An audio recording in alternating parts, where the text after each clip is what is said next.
Hey everyone, my name is Sam, and I'm here to share my story of 8 years long gastritis journey that has finally reached the point where I can eat anything and everything. Before I go into details, I want to highlight a few things. This video is about my journey, my experiences with medicines, foods, lifestyle changes, and is in no way a medical advice. But what I've learned in 8 years is probably more than I would learn if I was studying for a gastroenterologist degree. I will make this as a series to videos so that my fellow gastritis sufferers can clearly understand the journey, the mistakes, the good and positive side, what worked and what not. Today, I will be talking about how it all started for me. 8 years ago, I was working as a software developer and used to basically eat anything and everything without any gastric issues. Just like everyone else, the rare stomach upset or diarrhea would occur only if I was traveling or had some expired takeaway food. One night, as I was working on my computer, my younger brother, who was living with me at that time, cooked fried chicken nuggets and we had them with hot sauce. Next morning, I woke up with severe acid reflux and mild nausea. I thought there was something wrong with the food last night and had some antacid pills. This turned into stomach burning in a few days that started to irritate me every single time I ate food. I went to a local GP and they handed me famotidine. I thought this should fix the stomach, and it did, temporarily though. 1 week later, I had pineapple salad and a few slices of pizza. That was it. I started having severe nausea, and that was probably the last really delicious meal I remember eating in the last 8 years. Fast forward 6 months, I lost 25 kilograms body weight and was feeling like wasting away day by day. I could not keep anything down. It would be either nausea and vomiting or diarrhea. Life felt pointless and stuck in a hell. I, for the first time in life, felt desperate and hopeless. In 1 year, I bought $10,000 worth of supplements, nutritional shakes, anything and probably everything that looked promising for healing of gastritis. The funniest one was a tea that actually tasted like water when prepared. Anyhow, I tried everything because I was desperate. Doctors put me on proton pump inhibitors of all sorts by the end of first year. It wasn't until I met a person who suffered from stomach ulcer and successfully healed, told me about the importance of diet in this disease. Like, I used to think I'd track it all, but I was wrong. I became kind of crazy with diet-related symptom tracking. That was when things started to change. I found out that all the bland foods I considered safe were actually triggers, something like mashed potato. It just didn't agree with me, but I pushed it because everyone in the world would advocate it. This is where I learned about listening to your body is so important. Slowly and gradually, I figured and listened to the feedback of my body. That's when I prepared a list of foods that I could tolerate without almost any symptom. Within 3 months, I became much better, and I was able to tolerate a little more fat in food. At the beginning, I would vomit, even if a drop of oil was found in food.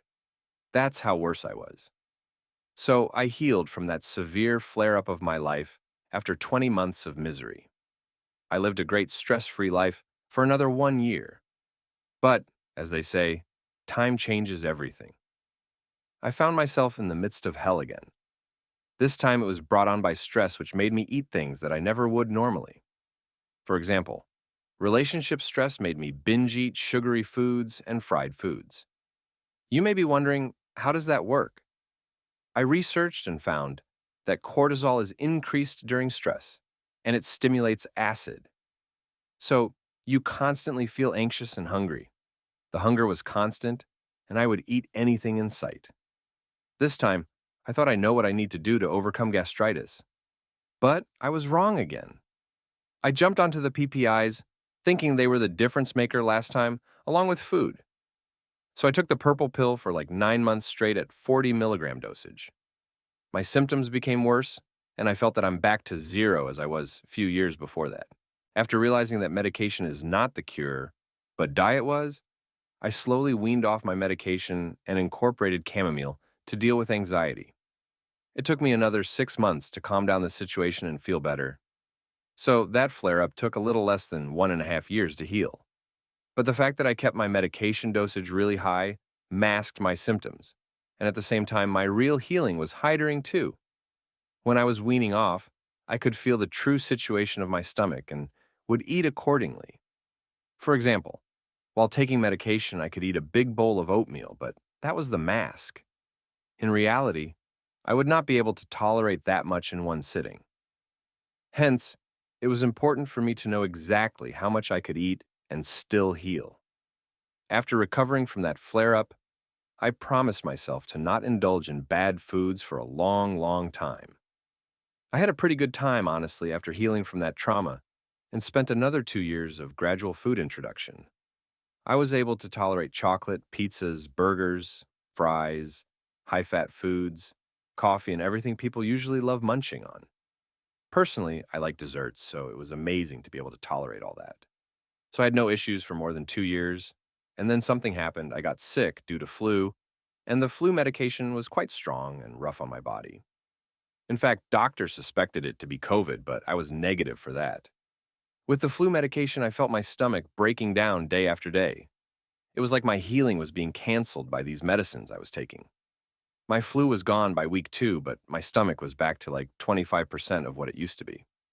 So now this recent flare up, which I dealt with for another 1.5 years, was initiated by the medication. When people say there's one cause, I beg to differ. The reason is that once inflammation sets in, you can't be thinking of it as triggered by one specific cause.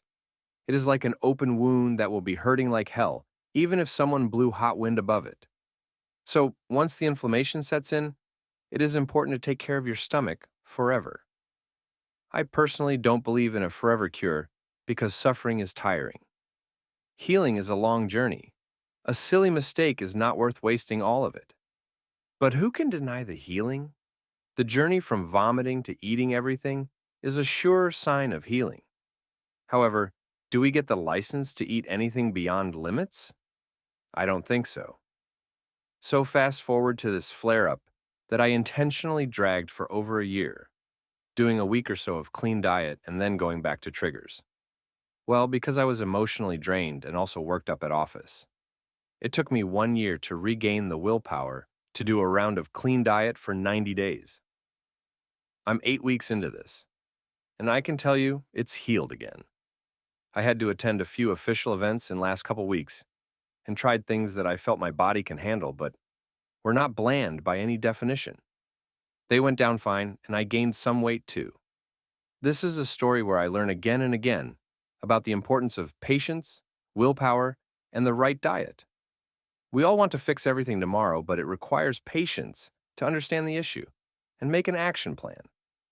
I'm excited to eat my burgers and pizzas, but of course, in moderation in 4 weeks from now.